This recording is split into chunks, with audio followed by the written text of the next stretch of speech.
Hello hello हाँ सही तो लग रहा हेलो हाँ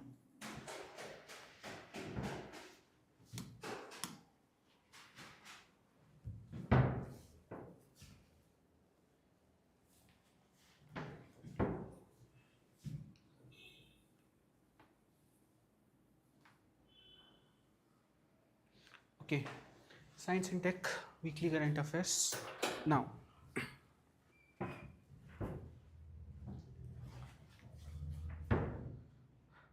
first topic is this is tetanus and adult diphtheria vaccine. Okay, now see this.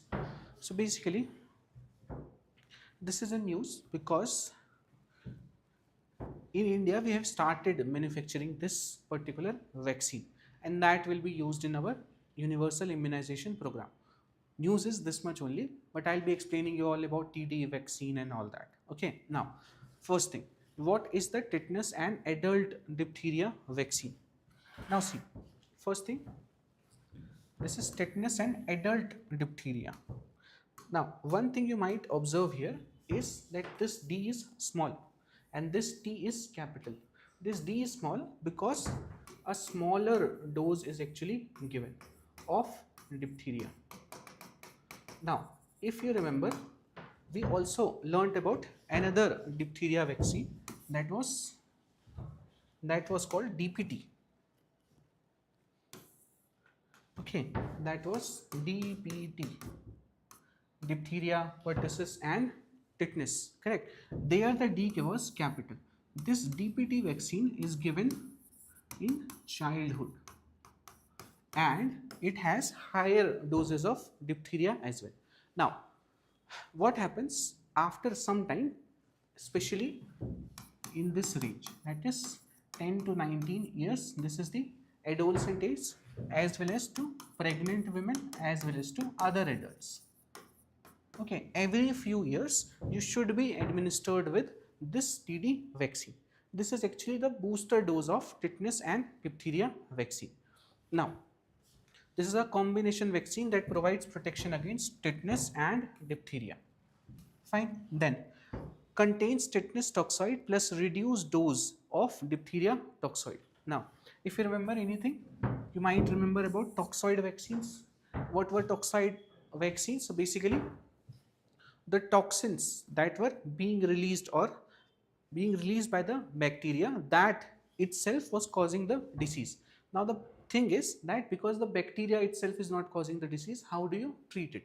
So for that particular toxin only you have to make the vaccine.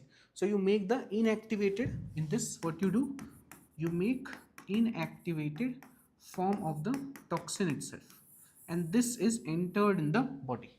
This is administered into the body and then your body starts producing immune reaction and then you develop immunity for some time against it, correct? This is how vaccines work. Now used mainly as booster for adolescents, children and pregnant women, as I explained you. Now this was the only thing that was in news. Recently indigenously manufactured at Central Research Institute, Kasoli.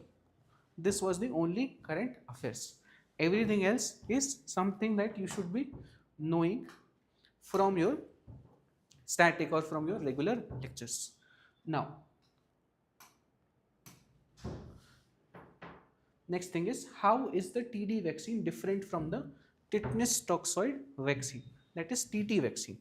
Now TT vaccine was actually administered earlier. So now we have shifted to this TD vaccine. TT vaccine was what? Protects only against tetanus. TD is protecting against tetanus as well as diphtheria. D denotes the reduced dosage that is required for adolescents, correct? Now,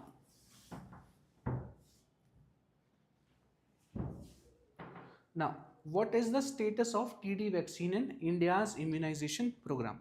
What is the status? So, TD vaccine is already part of India's universal immunization program.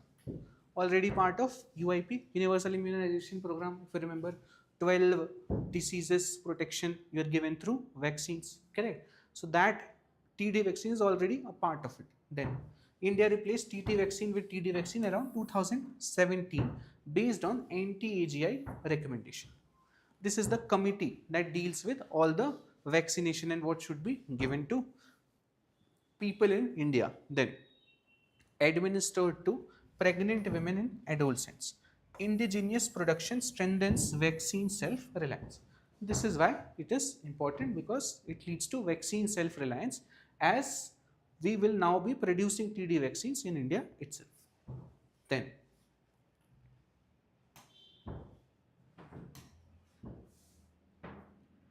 what are the key facts about diphtheria? Now, about diphtheria, so diphtheria is actually caused by Corynebacterium diphtheriae. Okay, name of the bacteria is not important. What you need to remember is this is transmitted through respiratory droplets. It is actually spread just like flu.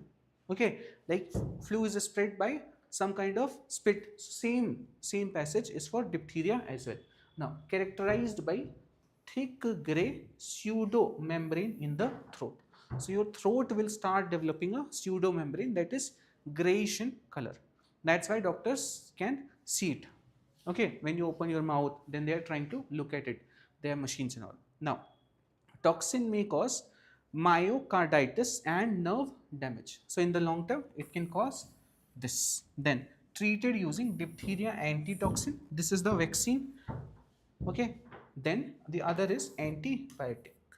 So if you get this, so you are given antitoxin. So just kill the toxin then and there, and also you can be given antibiotics. Why do you think you are given antibiotics?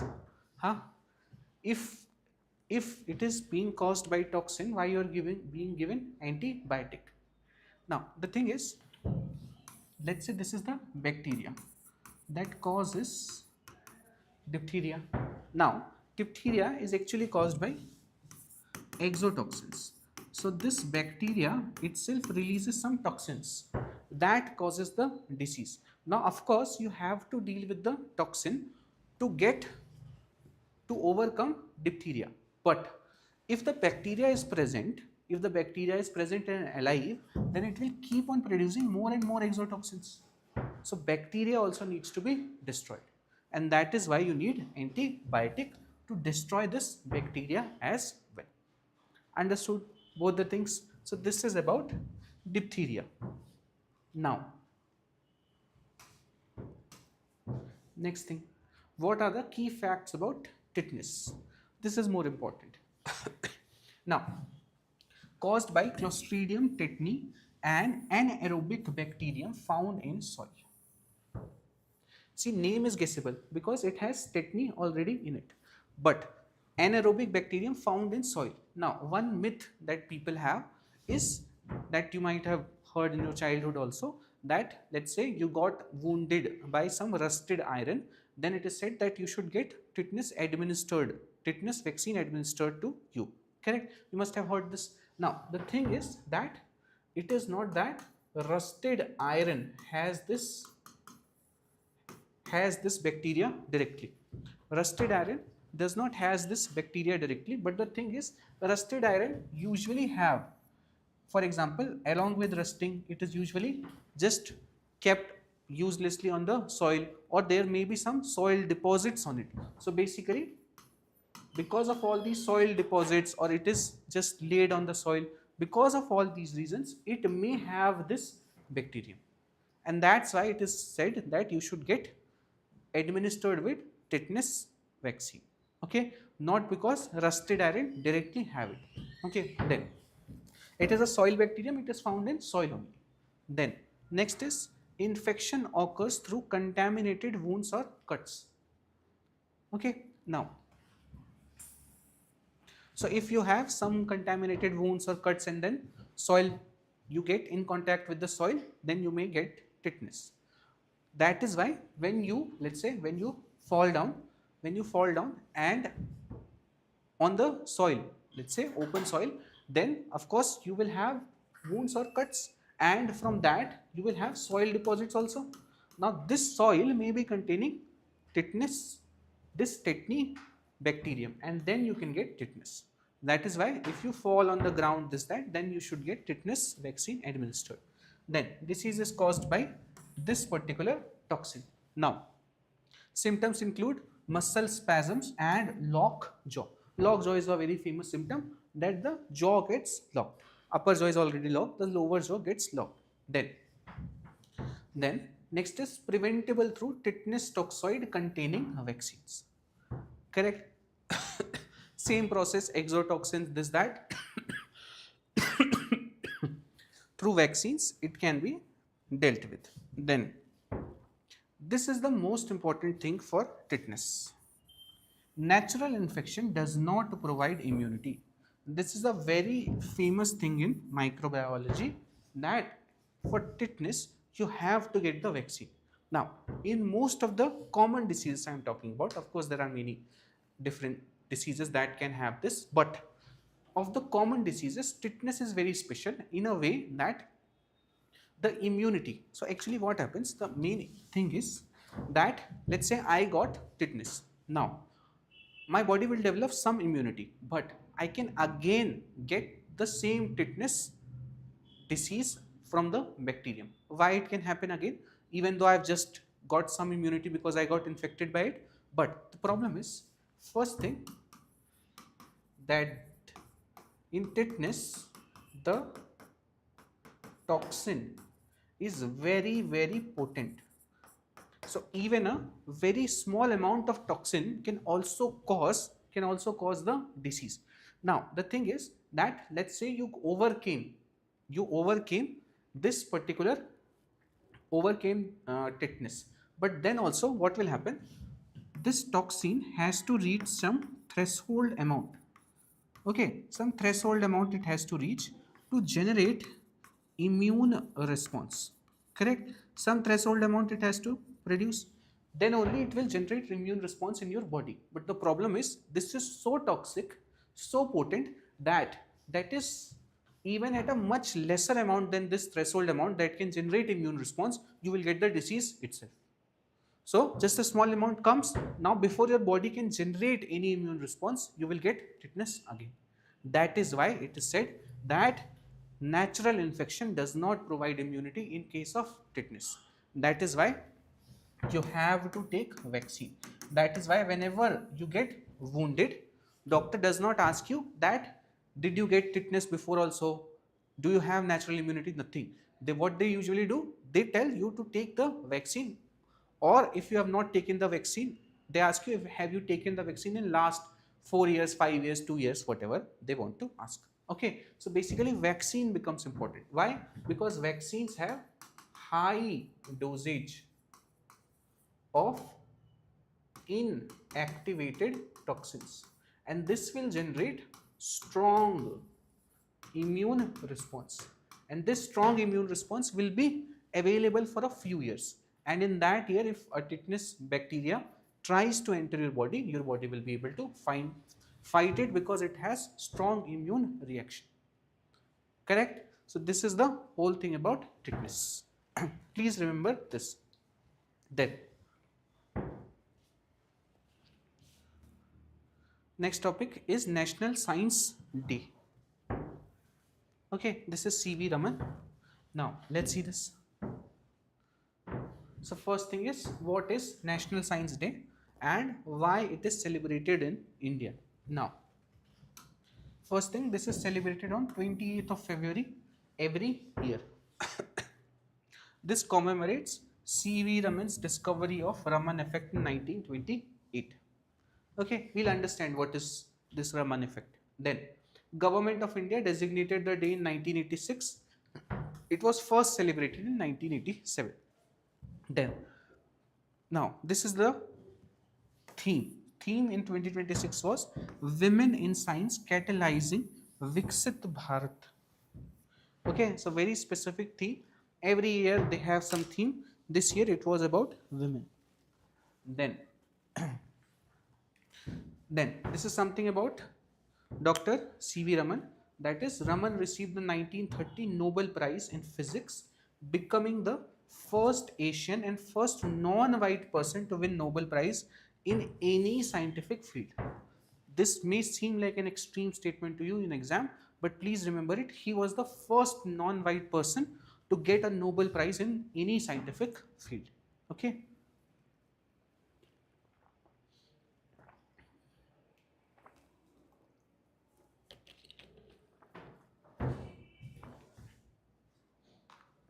Then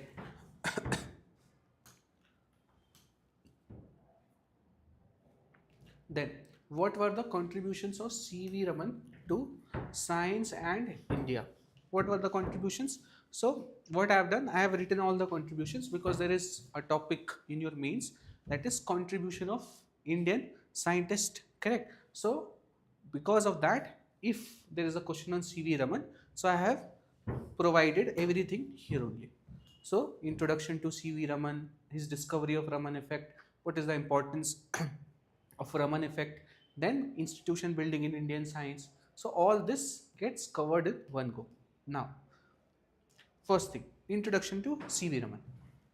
So he is Sir Chandrasekhar Venkat Raman, one of India's greatest physicists, conducted pioneering research in optics and light scattering. Especially the main work is Raman effect. Then discovered the Raman effect in 1928, awarded the Nobel Prize in Physics in 1930, and he received Bharat Ratna in 1954. Understood? 1954 Bharat Ratna as well. Then next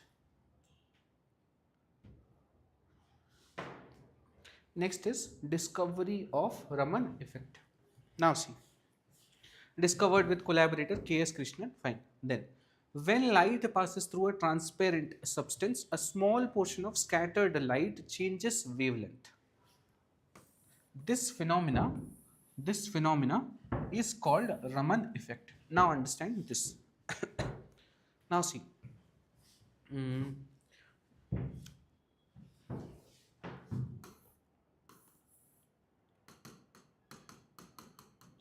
Let's say this is a glass filled with some liquid. Now, if I illuminate a light towards it, what are all the possibilities that you can have? Now, you can have something called reflection. Some of the light will get reflected. Then you can also have something called transmission, or the light will get passed right across it without interacting with any molecules, okay, following the straight path. This is transmission. Now, there is a third possibility also, where whatever light came, it gets scattered in different directions. This is called scattering. Now, when will you see scattering? When the size of the molecules is comparable to the wavelengths of light. Okay, if you remember, why does the sky look blue? So it used to look blue because the wavelength of blue light was small, and that's why it was getting scattered the most by the molecules present in the atmosphere, and the sky looked blue. Okay, now this scattering that you see here is called Rayleigh scattering.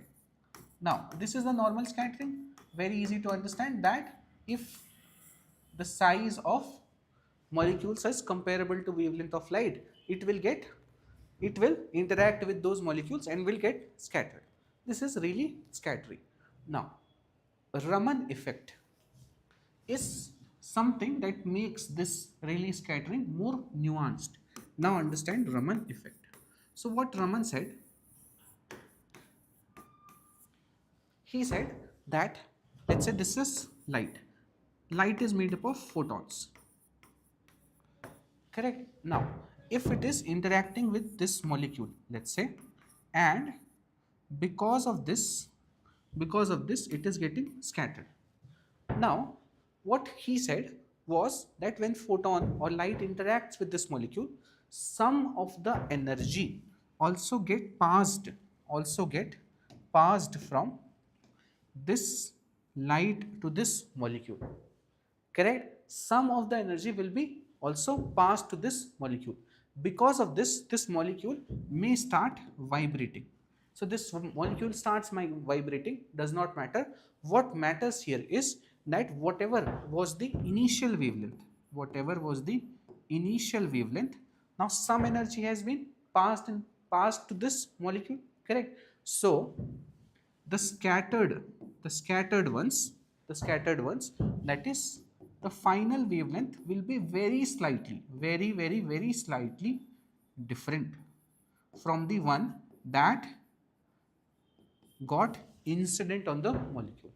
Now, of course, the final wavelength is also very slightly changed. That's why you don't see change in colors as you can observe very easily. That's why this got discovered much later by C.V. Raman.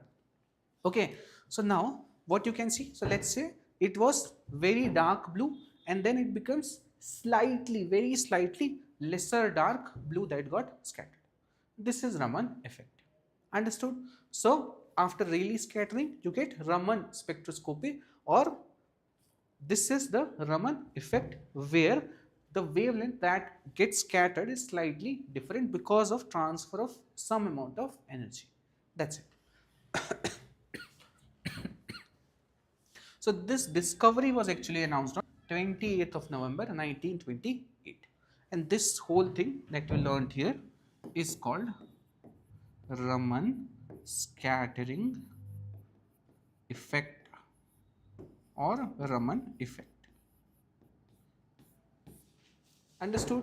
Now this becomes important when you start dealing with very small particles. For example, if we learn about nanotechnology, so in nanotechnology it becomes important, correct? When you are doing observation in space, then what we do in many observation satellites, what we are doing, we are trying to gauge whatever light is coming towards our sensors, and from that we are gauging that how far might be the planet, how big that planet might be. That is how we used to discover planets, this that. So basically in astronomical observations also this slight wavelength change becomes important, correct? So that is why Raman effect was very important for that as well. Now if you get this, then scientific importance of Raman effect. So shows interaction between photons and molecular vibrations. As I explained you, some energy transferred from photon, and that's why you have molecular vibrations. Then provided strong experimental evidence for quantum nature of light. Correct? Because as light is quantum in nature, made up of quantas, that's why some of it can be transferred. Correct? Then became a major milestone in the field of optics and molecular physics. Correct? Then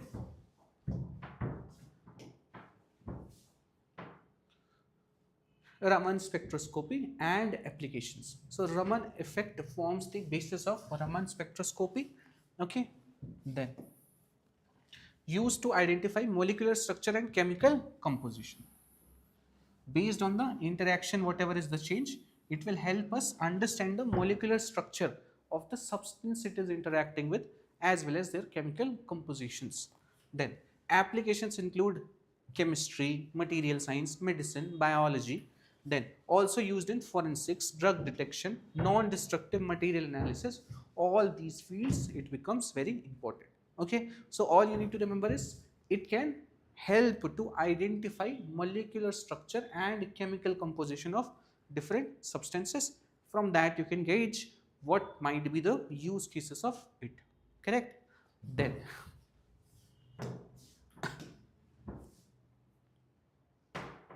now his other contributions, that is mainly in institution building. Now see, so basically he founded Indian Journal of Physics in 1926. Then he founded Indian Academy of Sciences in 1934. Okay, then established Raman Research Institute, Bangalore in 1948.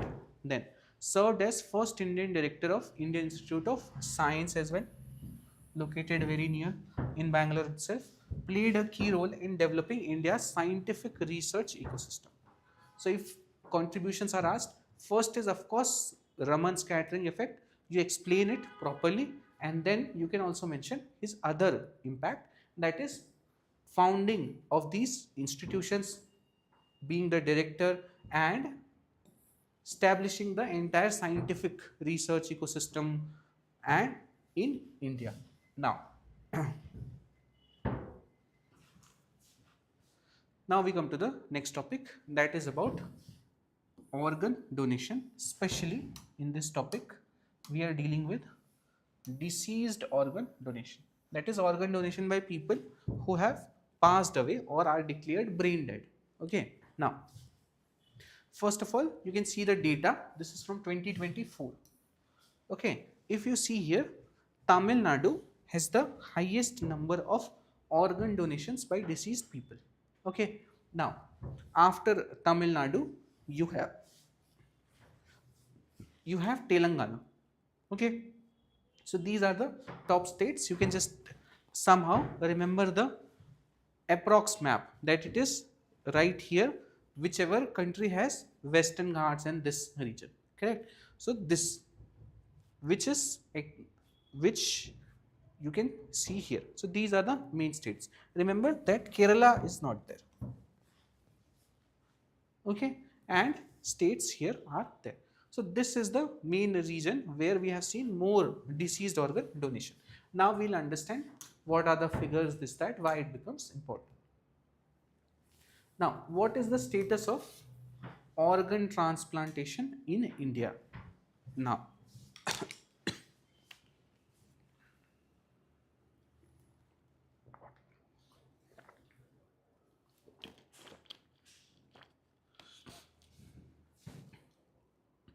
see, so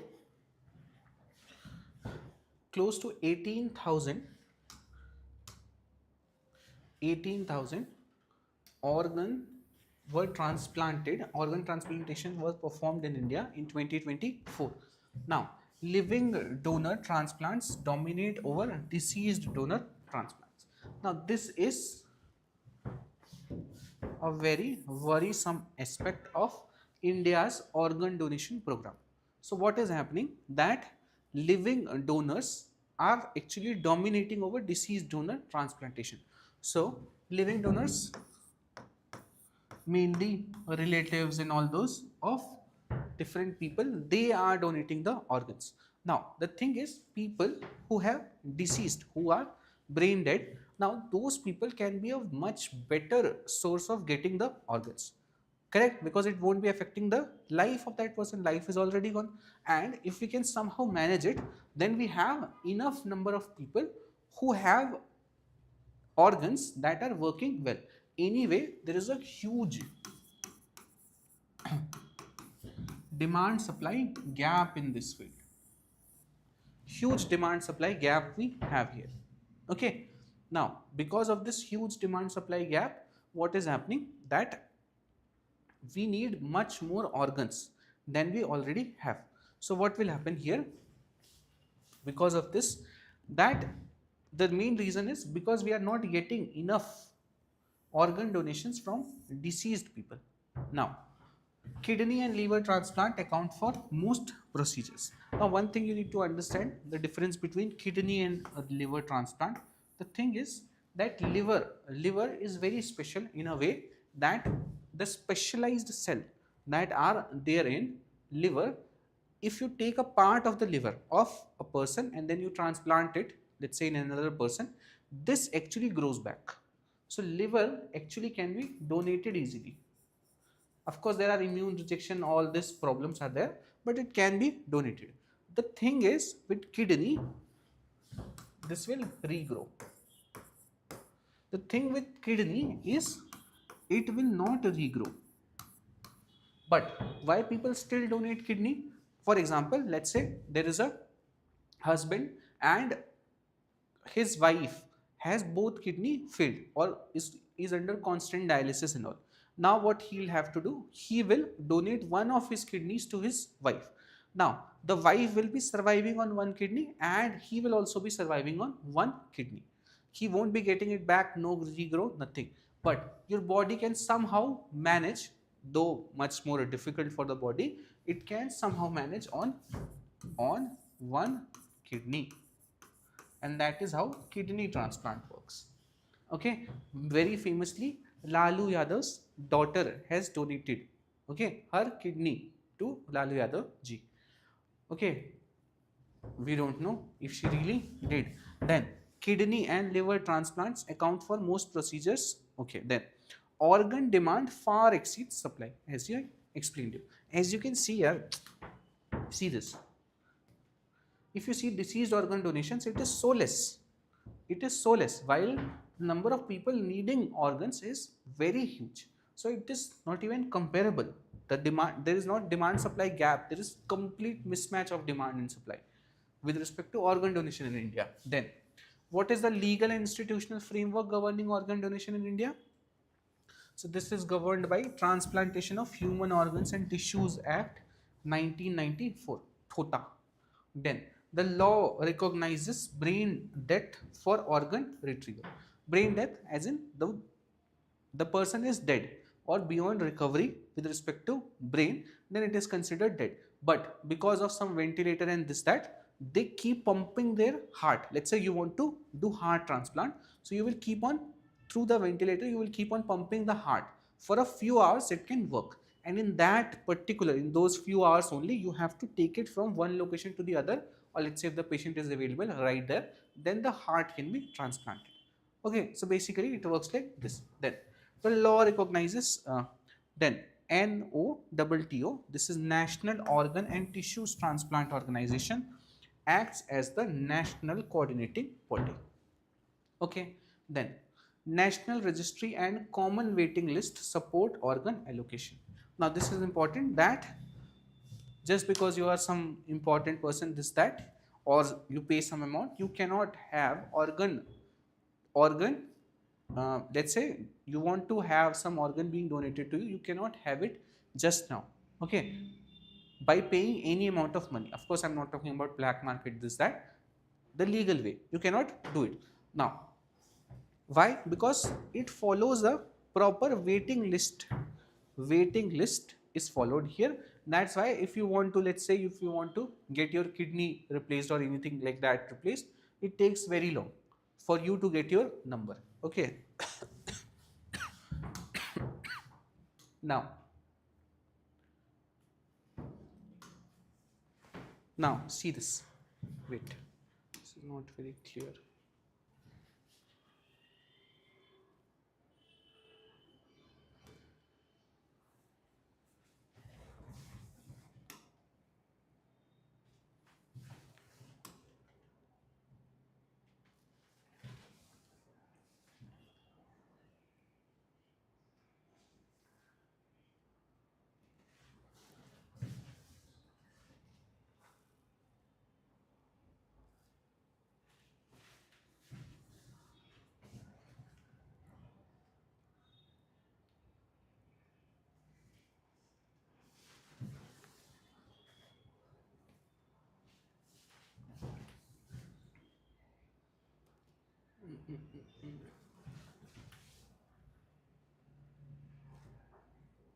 Yes. Done, done, done, done. Yeah. Now it is visible. Now, let's see this. So what is the difference between living donor and deceased donor? Very simple concept, nothing much. So basically, donor source. So living donor transplant is living relative or compatible donor, wherever you can find them. Then of course there are many rules which does not allow you to get it from any random person. Then deceased donor is brain dead donor after death. Then organs that are commonly donated, kidney, part of liver. Now here, because you're talking about deceased person, now kidney you can work on one kidney, liver you can donate part of liver, it will regrow. So that's why you can donate both of these even for the living person. But if let's say some person wants heart to be transplanted, now there is no option, I cannot give my heart to you, okay, at least not medically, I cannot give you, okay, in poems and all it's fine that my heart is taken, this that, but actually you cannot give this because I'll have to die, okay, so that I'm not going to do. So deceased donor transplant becomes important here for heart, lungs, liver, kidneys, pancreas, all these organs to be given for organ donation and transplantation, the person has to be deceased already.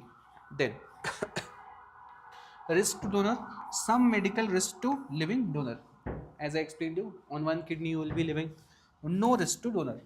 Donor to जा चुका है ना, donor is gone. Okay, so there is no risk. Then limited by donor willingness and compatibility. Correct. Then this is potentially larger donor pool, because if let's say because of some organization, some kind of cultural religious organization starts promoting it, let's say, then let's say all the followers of that particular organization institution starts filing for organ donation. Now actually many people file for organ donation, but the thing is that our process of retrieving the organs is not that quick that we are able to retrieve it from deceased person. Okay, so now if somehow that gets managed, then you have a very large pool of donors, because every day lakhs and lakhs people die. Correct. So all those are potential sources. What are the major challenges? Now this you understand. What are the major challenges? Guessable also. First is social factors. Social factors like low awareness about organ donation and brain death. Then religious and cultural misconceptions. So there are many religious cultural misconceptions that, let's say I donate an eye, then in the next birth I'll be born without eyes. So something like this. So there are many misconceptions that actually prevent people from doing this. Then medical challenges. So there is a major challenge of immune rejection. Okay, so there is a very high chance of immune rejection because your immune system, you eat something bad, let's say you have pani puri that was not very good, then your immune system responds in such a way, you have cough, you have this, you have all those different things. Now you are transplanting an entire essential organ, so of course there will be huge immune response and immune rejections. Then you also need lifelong immunosuppressive therapies, okay, so as to suppress your immune response constantly. Then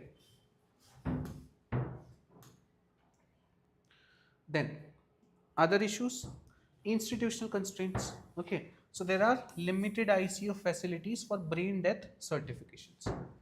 Okay, then shortage of trained transplant coordinators. As I told you, many people filed for this, but their organs are not able to be retrieved properly. Okay, then logistical and financial issues. So complex organ transport requiring green corridors. So you might have read in newspapers sometimes that in Tamil Nadu, from Tamil Nadu, they transplanted a heart from one person to another person. They made a green corridor for the ambulance. They stopped the traffic for some time, and then that ambulance passed, and within 4 hours it reached, and then the heart was transplanted to a person successfully. Correct. So all those need actually green corridors, and it is a very complex process, of course. Then high cost of transplantation and post-operative care. This is another issue that you have. Then what measures can strengthen organ donation in India? So of course, increase public awareness, strengthen transplant coordination systems, then improve ICU and organ transport infrastructure, expand financial coverage for transplants. Okay, these are the basic things that you can do about it. Then this is the next topic. This is gravity bombs. Now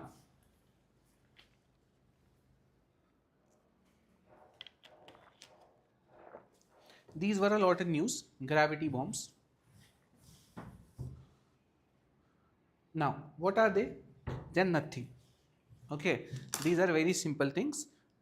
We are going back to the roots, that is how we fought the World War II. In World War II, what was happening? You didn't have those advanced missile systems, this that the aircraft could carry. If you have read generations of aircrafts, you might have heard about first generation, second generation aircrafts.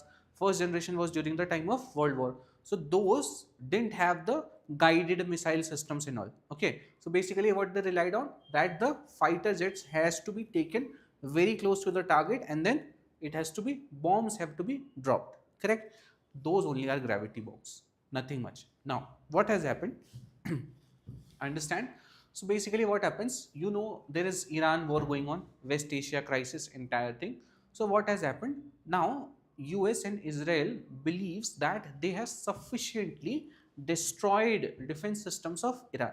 Now, once they have sufficiently destroyed the defense systems, then they don't need all those guided missiles that can do all kinds of maneuverability and stealth, and all those advanced technologies are not needed. So what they are doing, they are saying that their defense system is already gone. So let's now take our aircraft just above them and start bombing them directly. This will be very low cost and much more effective, cost effective also, correct? It will cause much more destruction. Okay, now this is the whole thing about gravity bombs. So gravity bombs or free fall bombs are aerial weapons that fall towards the target purely under the force of gravity after release from an aircraft. Nothing, bomb फेंक रहे हैं ऊपर से, ठीक है, flight aircraft से. Then they do not have their own propulsion system. Then the trajectory depends on aircraft speed, altitude, gravity and atmospheric condition. Okay, we'll learn about the new ones, the new kind of gravity bombs, which have some kind of guidance also. But usually they just depend on whatever was the aircraft speed, altitude, all this. Then historically widely used in World War I and World War II. Can you give me an example of gravity bombs? All the bombs that were used. You can even give the example of nuclear bombs or atomic bombs that were dropped on Hiroshima and Nagasaki. This was a fat man and this was the little man, correct? Those two atom bombs are also just dropped over these cities. So those are also gravity bombs. Then what are precision guided munitions? What are these? Now see. So precision guided munitions are weapons designed to strike targets with high accuracy. Use guidance technologies such as GPS, laser targeting or satellite navigation. Became widely used in modern warfare after the 1991 Gulf War. Now, aims to increase targeting precision while reducing collateral damage. This is the modern missiles that you hear about. Okay, from BrahMos to Agni, all these are modern missiles. They have a proper guidance system. They have GPS. They have laser technologies. They're connected to the satellites. All these things they do. Now, why they became so common? Because they do very targeted attacks, and that actually reduces the collateral damage. Otherwise, let's say if India had to destroy those 3 terrorist headquarters in Pakistan, then our missile went there and destroyed the headquarter only. Otherwise, if we would have went over that city, let's say Muridke or Rawalpindi, and then dropped bombs, then it would have killed a lot many civilians also, correct? So that is why in modern warfare mostly we have started using guided missiles. It has less collateral damage and it has more precision, correct? Then this is called precision guided munitions. Now how are modern gravity bombs converted into precision weapons? Now see. So basically traditional gravity weapons can be upgraded using guidance kits. Now these kits include GPS navigation systems and steerable fins. So now they have developed bombs. So usually you hear bomb, you feel something round like this. So they don't look like this. They look like a proper structured, like a missile only. Now they are actually working on gravity, but they also have small GPS navigation, very small systems. Nothing as elaborated as the missile systems, but they have their fins also. And then they are following the path and then hitting the target. Now, for this, aircraft has to go very close to the target. It cannot do much of the maneuvering. Like for missiles from here in India, we launched missiles, it went and hit the exact place in Rawalpindi. That it cannot do. I have to move into Pakistan. I have to go into Pakistan, and then very close to Rawalpindi, I can drop these bombs. They can do small amount of maneuvering and then hit the target. Okay. The upgraded weapons become precision guided munition. Then such systems can achieve accuracy within a few meters of the target. Correct? Those bombs were used, the World War II ones had to be decided by the pilot exactly that where it will fall. Here it can do a few meters here and there. Then, okay, wait.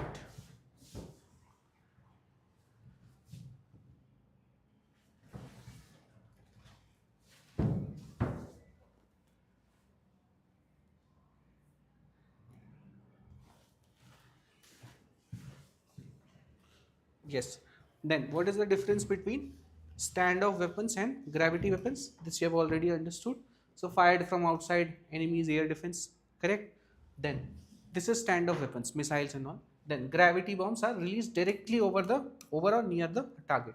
This is low risk to the pilot. अपना घर में बैठा है and then he can release it. This is much higher risk to the pilot. Then this is very expensive. This is relatively cheaper. Then volume of attack, limited number per strike, correct? Because you can have only small number of missiles that are being launched. This can be deployed in very large numbers. अपना गए fire aircraft लिया and then you can just keep on dropping the bombs. Explosives are not that costly, correct? Then why does the use of gravity bombs indicate air superiority? Of course, it shows air superiority because you have destroyed the defense systems. Then only you can have this. Otherwise, you won't be taking your very high-tech aircrafts to go into enemy territory and get destroyed by the defense systems of that enemy territory. Okay, so it shows air superiority. Gravity bombs require aircraft to enter or fly over enemy territory. This is possible only if enemy's air defense has been neutralized or weakened. Their use therefore indicates control of airspace or air superiority. Okay, so this actually demonstrates the continued importance of air dominance in modern conventional warfare. That if you have air defense, if you can somehow destroy the defense systems, then you can take your aircrafts, you can drop the bombs, you need not do missiles and all those advanced technologies. You can essentially destroy the entire country by cheap bombs. Okay. Then this is Northeast Science and Technology Cluster.